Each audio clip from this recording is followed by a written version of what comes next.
Hi hello guys మన సుజుక్ కిచెన్కి స్వాగతం. ఇప్పుడు నేను చేయబోయే రెసిపీ కొత్తిమీర చపాతీ.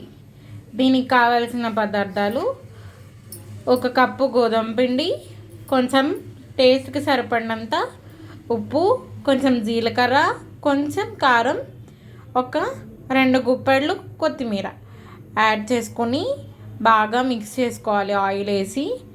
ఆయిల్ అండ్ వాటర్ కూడా కొంచెం తక్కువే పడతాయి.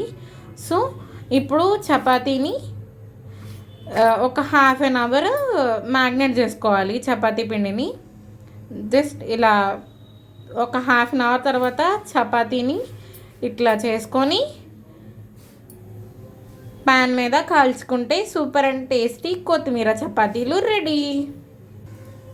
అంతే, ఇలా ప్లేట్లోకి తీసుకొని సర్వ్ చేసుకుంటే వేడి వేడి కొత్తిమీర చపాతీ రెడీ.